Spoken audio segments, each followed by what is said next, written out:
I am really happy to be here. Let's start that clock. Okay. I want to build the tension. We only have 12 minutes.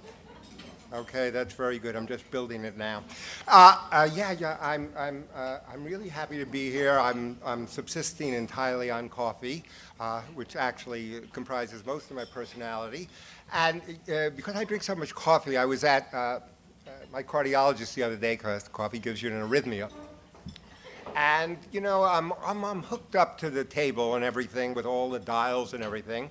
And the cardiologist wants, just like every doctor, put me at my ease, right? So he doesn't know what I do, and so he asked me, what do you do? And I say I'm the cartoon editor of the New Yorker magazine. Switches off all the dials, stops everything, and says, I have an idea for a cartoon. I wait a beat and I say, that's great, I got an idea for a bypass.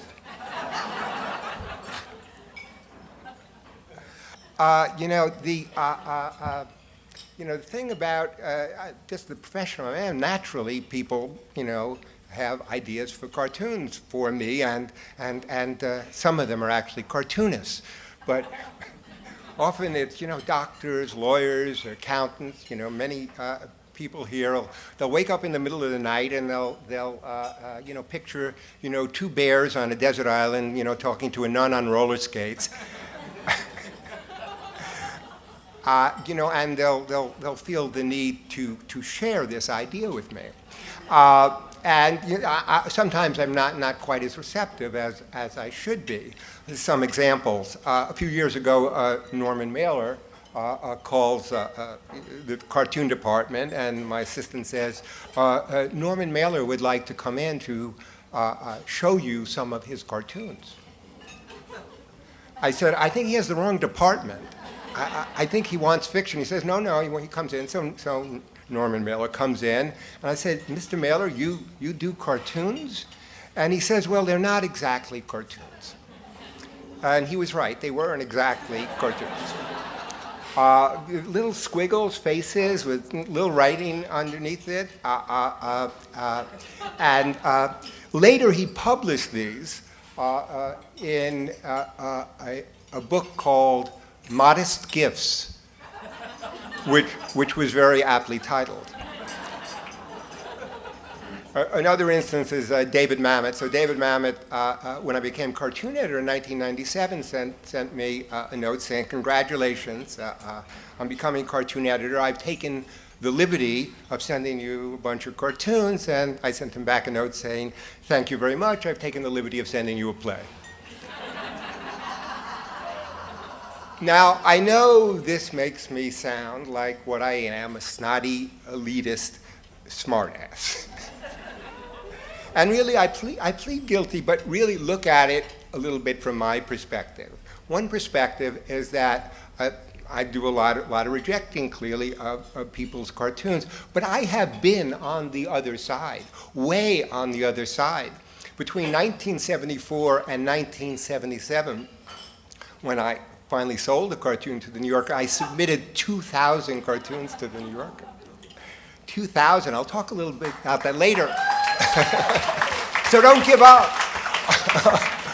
And from a practical standpoint, from our staff artists who do 10 and 20 cartoons every single week, I get 500 cartoons, I get 1,000 cartoons from everybody else. The New Yorker has room for 17 cartoons. I bring in about 50 of these cartoons in a weekly meeting with David Remnick, and we whittle them down to 17. Now, I do tell David Remnick, I said, cartoons are very, very popular, and we could fit more in the magazine if we remove the articles. I don't know, David doesn't really go for that. But still, I do understand why people do this. Because, okay, cartoons are one thing. People don't say, you know what, over lunch I'm going to sit down and get an idea for a 10,000-word investigative journalism article. But many of you, and maybe this can be done in intermission, will probably already, part of the entertainment, already have an idea about those two bears. But I didn't know this when I started out cartooning. When I started out cartooning, well, I went to the High School of Music and Art, and I did want to be a cartoonist, and I even didn't want to go to college, and I told my father, I don't want to go to college, I want to be a cartoonist. And my father had been through the Depression and everything, and he looked at me quite sternly and said, you know, they already have people who do that. I said, but one of them might die. You know, I'll just scan the obituaries, I'll be there. So I went to Syracuse University, and my senior year I said, this is it, I'm going to be a cartoonist. And that year I worked very hard. I did 27 cartoons. I was amazed at myself. How could anyone do this many cartoons, 27 cartoons? I went around, and after I graduated, to the magazines that existed at that time, Saturday Evening Post, Esquire, Saturday Review, looked like not the New Yorker. The New Yorker would not see you, but these other magazines would, and I figured, well, I want my genius to be recognized in person. But they rejected everything. They rejected everything, and then I figured, okay, let me see what else I might be good for. Now, it turns out I was good for nothing. But that actually was, this combination of ineptitude and everything else and some aptitude for cartooning helped me. I mean, I failed at many, many things. I was a welfare worker. It was so bad I became eligible myself. Even though I was dyslexic, I taught speed reading at a Catholic high school by telling them to read faster or they'd burn in hell. And finally, I failed. I got into experimental psychology, and I failed during the Skinnerian era, Skinner boxes, and I failed when my experimental animal, my pigeon, died. But he did not die in vain, because he taught me something very important. This was in the era of, you know, behavioral engineering, and what the pigeon taught me, and the little rats and all the other animals that we tortured, sort of, was that if you rewarded an animal every time after it did something, it would do it. But if you stopped those rewards, they'd stop pretty quick. But if you had an intermittent reinforcement schedule where sometimes you rewarded the pigeon for pecking once, and then it would go 8 times and you wouldn't reward them, and then 16, and it varied, and eventually the pigeon would just be hooked. It was sort of like a gambling schedule. And so that's what I learned there. And when I went back to cartooning, I actually had some success, not with the New Yorker, but now I was on this intermittent reinforcement schedule. And this intermittent reinforcement schedule, these gradual rewards where sometimes you'd sell a cartoon, then you'd go weeks without, they made me persistent in cartooning. They got me through the 2,000 submissions before I finally sold a cartoon to the New Yorker. And then I do sell a cartoon to the New Yorker, and then, well, it's nirvana, of course. It's a gravy train with biscuit wheels. It's all the perks and the privileges that go with having a cartoon in the New Yorker, which consisted of not selling another cartoon for 6 months.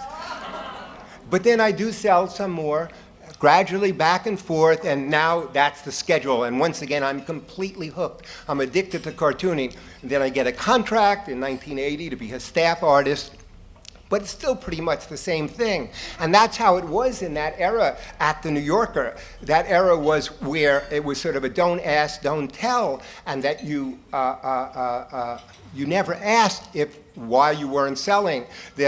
Peter Steiner, who did the famous cartoon of the dogs looking at the computer and saying on the internet, "No one knows you're a dog," didn't sell for a while. He wrote a letter to Lee Lorenz, the editor at the time, and asking why he wasn't selling. Lee had terrible handwriting, and he wrote back, "You're not selling because your characters are," and Peter could never find out what that last word was. But my generation was trained on that. Roz Chast and Mick Stevens and Jack Ziegler, and all that rejection actually helped. All that rejection refined your art. Jack Ziegler, who has now done 20,000 cartoons, 1,400 in the New Yorker, said, well, he didn't really get the hang of it till the first 3,000. So then I become cartoon editor. It's all switched around. It's role reversal.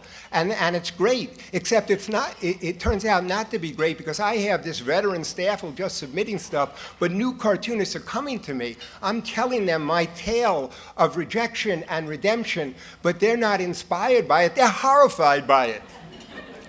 And so I have to change what I do.